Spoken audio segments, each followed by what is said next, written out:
ساری مکے کی باتیاں مہک رہی ہے، آپ کسی دنیا دار کا ذکر نہیں، مصطفیٰ کا ذکر سن رہے ہیں۔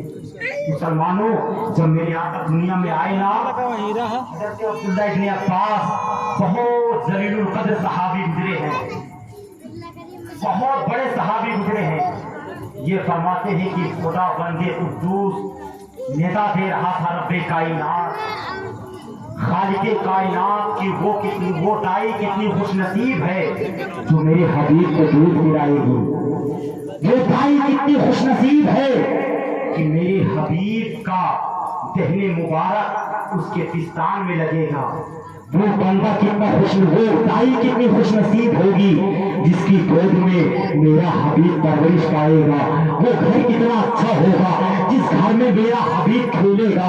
اے مسلمانوں، وہ گھر کسی غیر کا نہیں تھا۔ جب مصطفیٰ جان رحمت پیدا ہوئے، پرندے آئے، پرندے کہنے لگے اے الہ العالمین، اپنے حبیب کو ہمیں پالنے کے لیے اجازت دے دے مولا، ہم تیرے حبیب کی پرورش کریں گے، اپنے آشیانے میں لے کر جائیں گے، زمین سے پاکیزہ چیز لے کر کے آئیں گے، تیرے حبیب کی پرورش کریں گے۔ یہ کون کہہ رہے تھے؟ چرندوں پرند کہہ رہے تھے۔ اس کے بعد اللہ نے فرمایا پرندوں تم یہ نہیں کر سکتے، یہ تمہارے بس کی بات نہیں ہے۔ اتنے میں بادل آتے ہیں اور رب کی بارگاہ میں عرض کرتے ہیں اے الہ العالمین، تو ہمیں اجازت دے، اب تیرے حبیب کو ہم کلیجے سے لگانا چاہتے ہیں، ہم اپنے گود میں لے کر تیرے حبیب کی پرورش کرنا چاہتے ہیں۔ تو بادل نے جب رب سے اتنا کہا، رب نے کہا بادلوں تمہاری بس کی بات نہیں ہے، تم نہیں کر سکتے۔ فرشتوں کی جواب آ گئی، فرشتوں نے کہا اے پاک پروردگار عالم، اے رب کائنات، اے پوری دنیا کو رزق دینے والے مولا،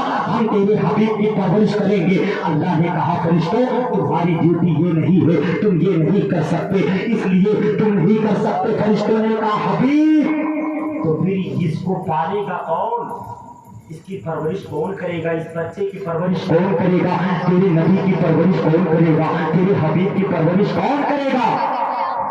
تو رب تبارک و تعالیٰ نے فرمایا وہ بندہ میری بارگاہ میں چن لیا گیا ہے، وہ دائی میری بارگاہ میں چن لی گئی ہے، اس کا نام اس کو اور نہیں، حضرت حلیمہ سعدیہ، حضرت سیدہ حلیمہ سعدیہ ہے۔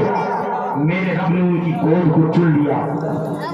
مسلمانوں، جب میرے آقا دنیا میں تشریف لائے، اس کے بعد بنو سعد کی چند عورتیں جس میں حضرت حلیمہ سعدیہ بھی ہے، حضرت حلیمہ سعدیہ یہ کہا رہتی العقیق المعروف بستی کا نام ہے، اور وادی کا نام جو ہے بنی سعد ہے، اور یہ لگ بھگ سعودیہ میں طائف سے 50 کلومیٹر کی دوری پر ہے۔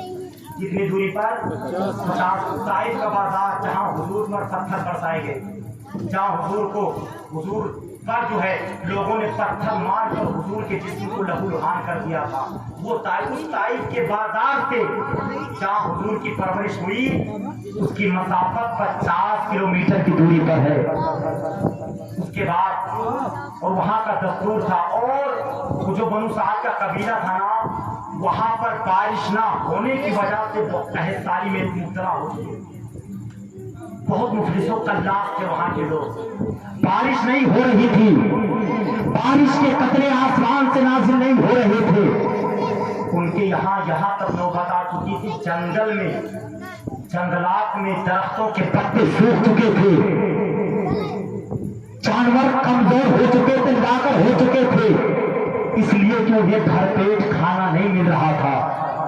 اے مسلمانوں، حضرت حلیمہ سعدیہ بیان فرماتی ہے کہ ہماری حالت ایسے ہو گئی کہ جھبابے میں بھوک محسوس ہوتی، 3-4 دن تک بھوکے رہتے، لیکن جب بھوک لگتی جنگل میں جاتے، ہرے پتوں کو تلاش کرتے، ہرے پتوں کو کھا کر پیٹ بھرتے، اس کے بعد گھر واپس پلٹ کر کے آتے۔